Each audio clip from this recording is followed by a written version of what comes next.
Эфир Абхазского телевидения продолжается. Вы смотрите информационный выпуск Амши-Укшара. Здравствуйте. Сегодня в выпуске. В этом году акция посвящена 80-летию со дня рождения первого президента Абхазии Владислава Арцинпа.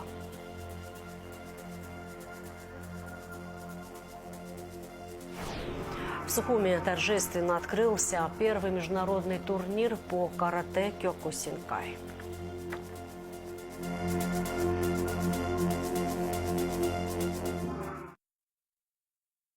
Президент Абхазии Бадра Гунба подписал ряд указов по кадровым назначениям. Лев Квициня назначен министром по чрезвычайным ситуациям. Астамур Логуа – министром туризма.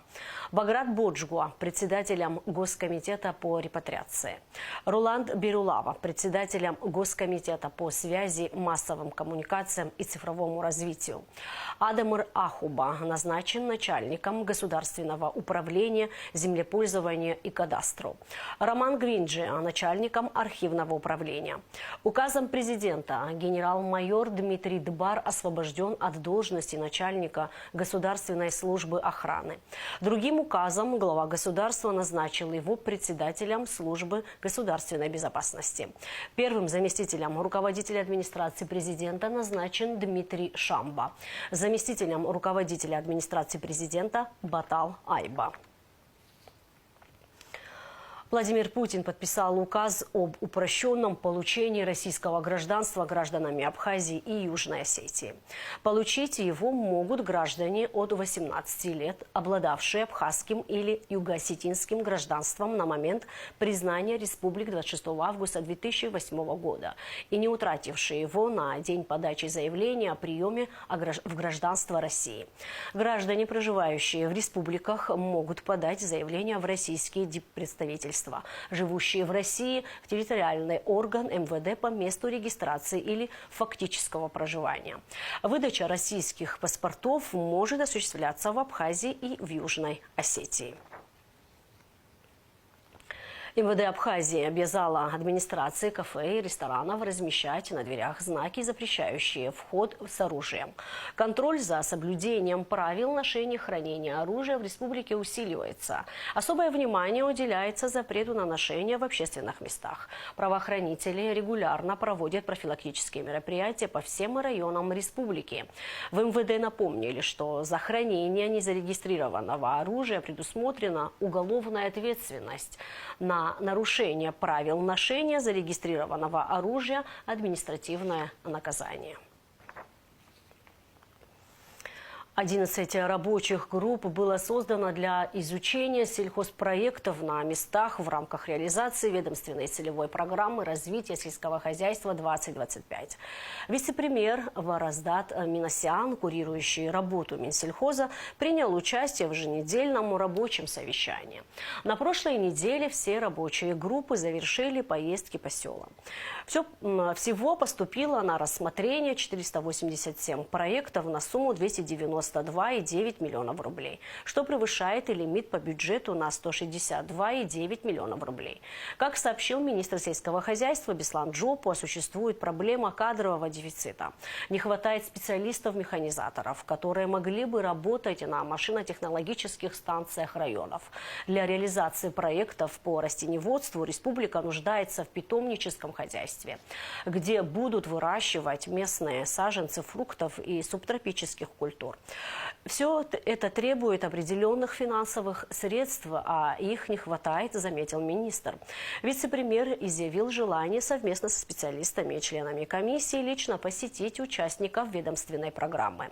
Он также отметил, что одной из приоритетных задач, стоящих перед министерством, является обеспечение продовольственной безопасности страны. Председатель Конституционного суда Диана Пиль, омбудсмен Анна Скишмари и делегация Минюста Абхазии во главе с министром Анри Барцис принимают участие в работе 8-го Петербургского международного юридического форума, который проходит с 19 по 21 мая в Санкт-Петербурге.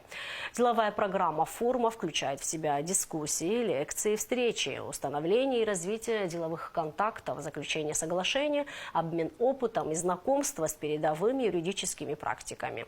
Форум объединил представителей юридического, предпринимательского, политического и правоохранительного сообщества. Главная тема форума – право, уроки прошлого для мира будущего. Первая строительная выставка прошла в Гудауте. Форум-выставка «Амрастройэкспо» объединил более 10 абхазских и российских строительных компаний, предлагающие различные материалы и услуги в сфере строительства, дизайна, интерьеров, архитектуры. Главная цель выставки – дать возможность каждому посетителю найти нужный контакт и наладить сотрудничество. Создали такой форум для того, чтобы собрать всех представителей компаний с товарами, услугами, чтобы их увидели, можно было их продвинуть и чтобы вышли на рынок именно абхазские компании. Но, к сожалению, у нас сейчас абхазских компаний меньше, но мы будем делать ставку только на абхазские компании. Уже в дальнейших форумах более крупно будем уже выступать. Уникальная акция, предоставляющая широкие возможности ознакомиться с богатством культурного и духовного наследия Абхазии. В минувшие выходные в Сухуме прошла «Ночь в музее». В этом году она была посвящена 80-летию со дня рождения первого президента Абхазии Владислава Ардзинба.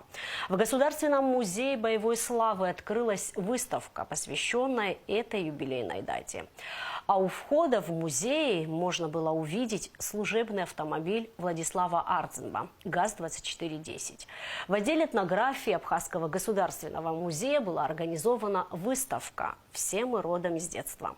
В литературно-мемориальном музее Дмитрия Гуля подготовили специальную программу, посвященную Владиславу Ардзинба. Столичные музеи посетили множество жителей и гостей города, в том числе премьер-министр Владимир Делба и министр культуры Даур Кове.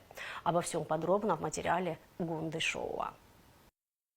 Основная цель культурной акции «Ночь в музее» – показать возможности и потенциал современных музеев, привлечь самую широкую аудиторию к музейному наследию и сохранить историческую память. В нашей стране акцию начали проводить по инициативе Государственного музея Абхазии. Как и всегда, в этом году музей подготовил очень интересную программу. Столичные музеи посетили множество жителей и гостей города, в том числе премьер-министр Владимир Делба и министр культуры Даур Ковы.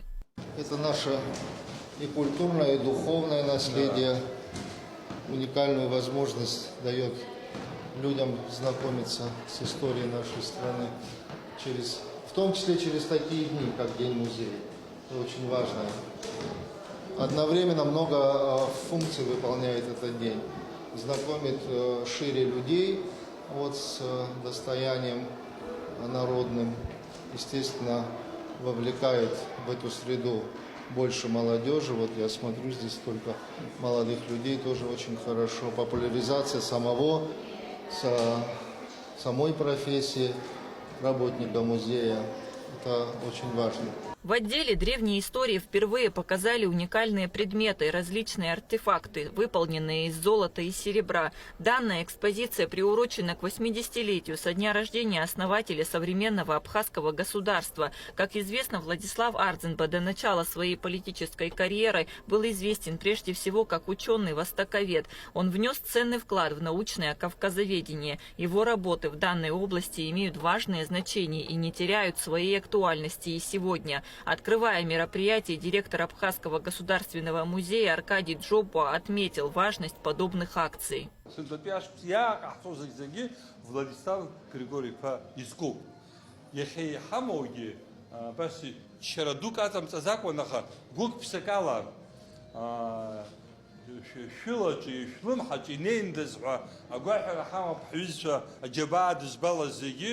Владислав политик Владислав цараой дуки хасабала, а гисуздиром технология изухана, ду якон и псатабзиха тхагхайтаха.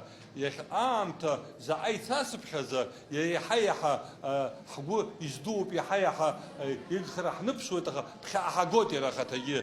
Специально для этой ночи отдел этнографии подготовил экспозицию под названием «Мы все родом из детства». В ней были представлены предметы быта, игрушки и одежда, отражающие детство разных поколений абхазов. Посетители с удовольствием вспоминали свои детские годы, рассматривая старинные колыбели, деревянные игрушки и национальные костюмы. Экспозиция стала своеобразным путешествием во времени, позволяющим гостям окунуться в атмосферу прошлого и вспомнить о своих корнях. Здесь показаны из коллекции нашего музея хранилища. Даже самые интересные агарок мы сюда представили. Очень интересная вот эта люлька, посмотрите, очень древняя, да, очень древняя, уникальная. И потом здесь показано, как собирают, в общем-то, люльку. Да? Самое интересное — это матрас. Если вот потрогать, это внутри забито самшит.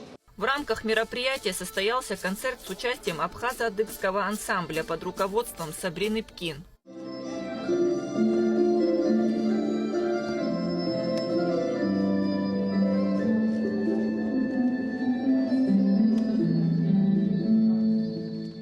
Государственный музей боевой славы также распахнул свои двери для посетителей в эту волшебную ночь, организовав расширенную фотовыставку редких фотографий известного абхазского фотографа и журналиста Владимира Попова. Самым главным и востребованным экспонатом выставки стал служебный автомобиль Владислава Ардзинба ГАЗ-2410. И наш Владислав Григорьевич Ардзинба, наш первый президент любимый, тоже ровесник той самой победы. Ему тоже 80 лет. И поэтому мы решили сделать фотографии, новую фотовыставку, исходя из того, что у нас не было ранее. И мы захотели в более широком формате это сделать. Вот подготовили 75 фотографий, конечно, не все здесь поместилось. Мы не успели посчитать, сколько мы здесь поместили, но осталось где-то вот порядка 10 фотографий. Не только вот в этом зале, постоянно действующий зал у нас есть в Владиславе, и еще один зал тоже подготовлен для сегодняшнего дня. В рамках акции также состоялась выставка эссе студентов филологического факультета Абхазского государственного университета, отдела журналистики «Владислав в моем сердце» на абхазском языке. Идея проведения данной выставки принадлежит декану филологического факультета Баталу Хагуш и профессору Екатерине Бебе.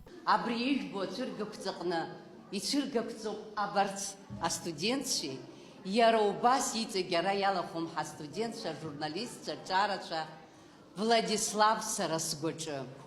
Дарази харакни мепкан хапснупи университета кна абри абаси пшику ачар бочу дзипшрози Владислав.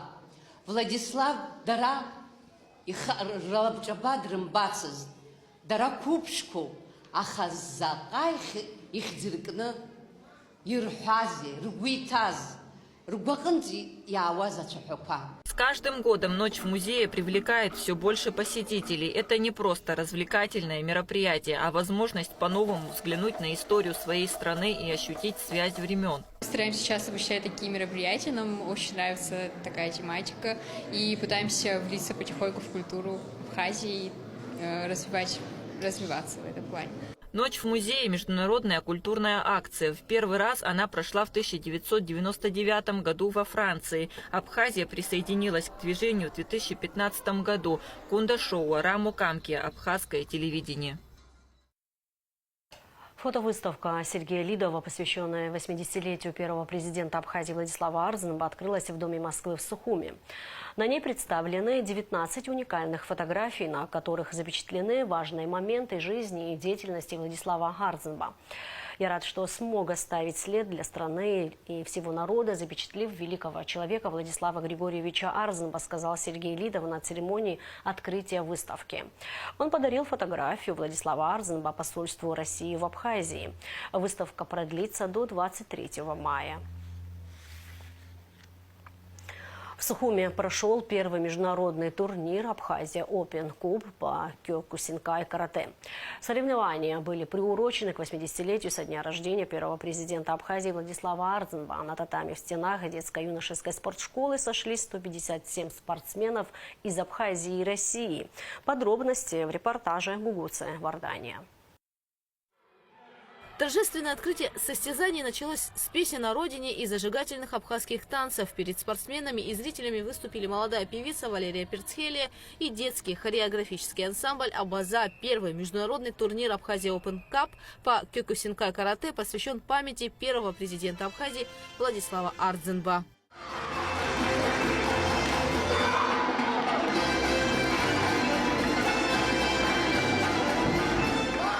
Символично то, что мы проводим такую великую дату 80-летия Владислава Григорьевича Ардзенба, человека, который нас привел к тому, что мы сегодня есть, нас слышат, знают.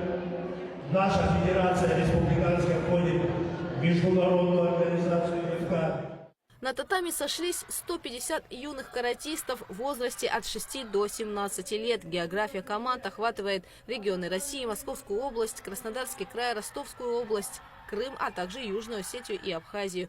На данный турнир приехали братские республики Северного Кавказа, из республики Чечня, Южная Осетия, много городов Российской Федерации. Он будет проходить несколько дней. Насыщенность, вы видите, какая. Каждый спортсмен хочет доказать свой профессионализм. И открывая сегодняшнее мероприятие, мы всем нашим ребятам, спортсменам, гостям пожелали, чтобы они стали такими же достойными сынами своих республик, как наш великий Владислав.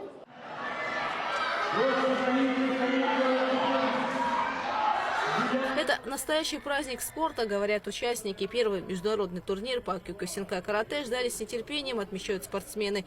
Готовились долго, тщательно отрабатывали приемы. Среди тех, кто занимается этим непростым видом спорта, много девочек. Сегодня каждая из них готова бороться за призовое место. Некоторые говорят, что это не для девочек спорт, но я все равно настаиваю, чтобы я ходила на карате. Мне это нравится, и я должна заниматься дальше. Я занималась фортепиано, мне не понравилось, я не смогла, и я бросила. Я училась 5 лет в фортепиано. Потом я пошла на рисование, тоже бросила, и вот больше всего мне понравилось карате, и я вот осталась. Ты уже выступала? Да, я выступала, сейчас пойду в финале, буду за победу драться. А брат что сказал, когда ты сказала, что хочешь пойти заниматься карате? Он сказал, он удивился сперва. У меня 2 старших брата, они сначала пошли на карате, я тоже посмотрела тренировку, и мне понравилось. И я сказала маме, я тоже хочу на тренировку пойти. Я 1 раз позанималась, мама сказала, чуть-чуть позанимаешься, бросишь. И я так и хожу уже 5 лет. Я занимаюсь карате 5 лет. Меня привела мама, я хотела заниматься спортом, и меня привела мама, и мне очень понравился этот спорт. Ну, я как-то сказала папе, и он меня привел. Думала бросить, но сейчас уже не хочу. Я хочу заниматься, дальше ходить на карате. Первый международный турнир Абхазия Open Cup по кёкусинкай карате организован Комитетом по делам молодежи и спорту. Генеральный спонсор соревнований – компания «Аквафон». Этот турнир очень значим. Мы с особой теплотой относимся к подобным спортивным турнирам. Нам очень отрадно видеть, когда детишки приехали со многих городов России и Абхазии. Видно, что у них горят глаза, у них есть огромное желание к победе. Спорт – это всегда про нашу молодежь, про наше будущее. Это очень важно. Мы всегда трепетно относимся к подобным проектам и поддерживали, и будем поддерживать. В церемонии открытия турнира приняли участие начальник управления по делам молодежи и спорту столичной администрации Эльза Хагба, главный судья соревнований, судья международной категории 6 дан Василий Гогушев, тренер команды Республики Южная Осетия Батрас Лалиев и другие почетные гости. Победители первого международного турнира Абхазия Open Cup по кёкусинкай карате наградили медалями, кубками и грамотами. Мероприятие прошло масштабно и ярко. Гугут Савардания, Лилиан Маршан, Абхазское телевидение. А сейчас прогноз погоды. По сообщению Гидрометцентра, во вторник, 20 мая, в Абхазии ожидается переменная облачность. Ночью и днем без осадков, поздним вечером местами возможен дождь, туман. Температура воздуха ночью плюс 8-13 градусов, днем плюс 19-24. Температура морской воды плюс 14 градусов.